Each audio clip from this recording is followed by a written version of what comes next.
International கிரிக்கெட்லயே மிகவும் மோசமான rowdy பிளேயர்னு சொன்னா அது பங்களாதேஷின் ஷகிப் அல் ஹசன் தாங்க. ஏன்டா அப்படி சொல்ற, அவர் என்னதான் பண்ணிட்டாரு அப்படின்னு சொல்லிட்டு நீங்க கேட்டீங்கன்னா, அவர் பண்ண 3 அநாகரிக மொமெண்ட்ஸ் மட்டும் நான் உங்ககிட்ட சொல்றேன். நம்பர் 1, 2021 ஆண்டு ஒரு பங்களாதேஷ் உள்ளூர் கிரிக்கெட் போட்டியில ஷகிப் அல் ஹசன் என்ன தொல்லை இறக்கிட்டு வந்தாருன்னு தெரியல. நம்ம ஊர் மதுப்பிரியர்கள் மாதிரி இஷ்டத்துக்கு நடந்துகிட்டு இருந்தாரு. இவர் பவுலிங் பண்ணிட்டு இருக்கும்போது அம்பீர் கிட்ட ஒரு LBWக்கு அப்பீல் பண்ணுவாரு. அம்பீர் கொடுக்க மாட்டாரு. கொடுக்கலன்னு சொன்னா அப்படியே கிளம்பி போக வேண்டியதானே. இவர் என்ன காண்டில இருந்தாரோ தெரியல, அடுத்த செகண்டே அந்த ஸ்டெம்பை ஓங்கி எட்டி மிதிச்சிருப்பாரு. அந்த ஸ்டெம்ப் பறந்தே போயிருக்கும். அதோட நிறுத்தினாரான்னு கேட்டீங்கன்னா, அதே மேட்ச்ல திடீர்னு மழை வந்துரும். அம்பீர் வந்து ஷீட் எடுத்துட்டு வாங்க அப்படின்னு சொல்லிட்டு கட்டளையிட அதை பார்த்து காண்டானவர் ஸ்டெம்பை எல்லாத்தையுமே புடுங்கி தரையோட வீசி அடிச்சாரு குடிகார மாதிரியே. இதனாலேயே அவரை அடுத்த 3 போட்டிகளுக்கு தடை விதிச்சாங்க.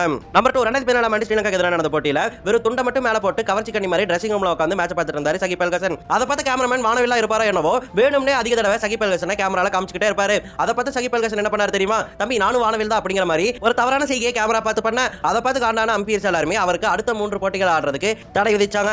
ஏன் கேமரால என்னத்தை காட்டணும் என்ன காட்டக்கூடாதுன்னு தெரியாத உனக்கு. நம்பர் 3, 2018 நிதாகஸ் டிராஃபியை யாரும் மறந்துக்க மாட்டீங்க.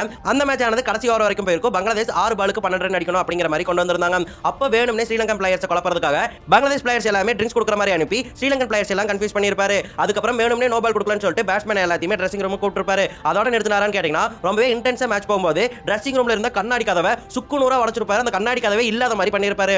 அவர் தான் உடைச்சாருன்னு சொல்லிட்டு அங்க வேலை பார்த்த ஸ்டாஃப் எல்லாம் சொல்லிட்டாங்க. பட் சிசிடிவி ஆதாரங்கள் கிடைக்கல அப்படிங்கிறதுக்காக அவர் மேல மேற்கொண்டு எந்த ஒரு தண்டனையும் விதிக்கப்படல. இவ்வளவுதான் இவர் பண்ணாருன்னு கேட்டீங்கன்னா, இதை விட பண்ணிருக்காரு. 2019 ஆண்டு வேர்ல்ட் கப் நடந்துச்சு இல்லையா, அப்ப ஷகிப் அல் ஹசன் ஒரு சூதாட்டக்கார அணுகி இருக்கான். அது ஐசிசிக்கு தெரிஞ்சிருச்சு. ஐசிசி கேக்குறாங்க, உன்னை ஒரு சூதாட்டக்கார அணுகுறானே அவன் யாருன்னு சொல்லிட்டு. அதுக்கு ஷகிப் அல் ஹசன் நல்லவனுக்கு தான் விசுவாசமா இருக்கணும், இல்ல நான் கெட்டவனுக்கு தான் விசுவாசமா இருப்பேன்னு சொல்லிட்டு அந்த சூதாட்டக்கார பேரை சொல்லவே கிடையாது. இதனாலேயே அவருக்கு 2 வருஷம் பேன் ஆனது போடப்பட்டுச்சு. இது மட்டும் இல்லாம பங்களாதேஷ்குள்ளேயே செக் மோசடி, பண மோசடி, சொத்து மோசடின்னு எக்கச்சக்கமா ஷகிப் அல் ஹசன் பண்ணி வச்சிருக்காரு. இதை பத்தி எல்லாம் நம்ம இன்னொரு வீடியோல பேசுவோம்.